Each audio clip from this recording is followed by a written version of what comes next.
Okay mga kaibigan. Mga kaibigan, balita po kakapasok lamang na Uya Inoue at Marlon Tapales maglalaban na po para sa Battle of Undisputed. Samantala po ito pong si Luis Neri, mandatory challenger na po sa WBC. Direk, wala pa balita doon isa-isa yung kay Kangkong? Asa nyo kahit wala pa balita? May balita. Ano balita? May bumili ng auto. Samantala sa ibang balita po, sa ibang super bantamweight, Kangkong bumili po ng auto. Bukod doon, wala nang ibang balita. Direct yung wala yung, hindi ba yung may malaking laban din, may big fight. Wala. Yung balita natin sa kanya, bumili lang ng auto. Yun lang.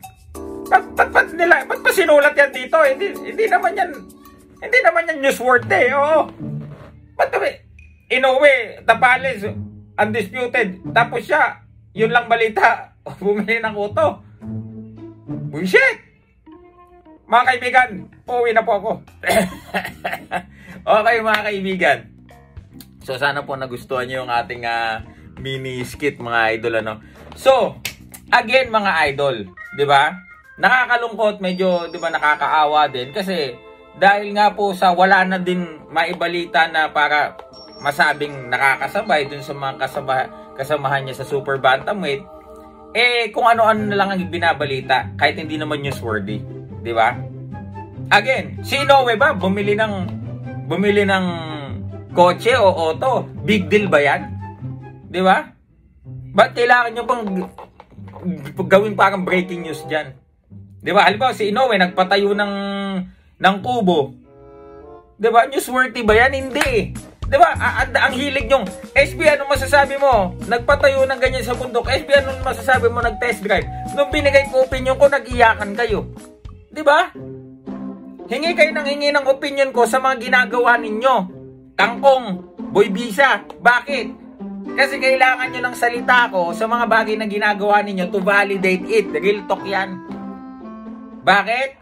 Kasi, aminin nyo man na hindi, yung salita ko, yan na yung may yan na yung nagva-validate kung meron bang talagang sa-isa yung ginagawa nyo o wala. Diba? Ngayon, bakit sa lahat ng abalang-abala, ito abala kami dito kay Astro Labio dito sa kanyang WBC Bantamweight World Title Eliminator. Wala nga akong panahon. Tapos SB, please, mag-comment ka naman, bumili ng auto. What? Whoo! Okay, bumili ka. Halimbawa, bumili ka. Di, gold post mo. Pero hindi balita yan. Diba? At sa mga Kangkong vloggers na, breaking news, Kangkong bumili ng T-Rex.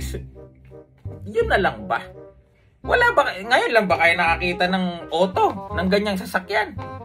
Mabuti man lang kung sports car yan o supercar. Diba? Kagaya Awit Gamer. O si Awit bumili ng Corvette. Okay, bumili ng Mustang. Gano'n, pero, man, diba? Come on.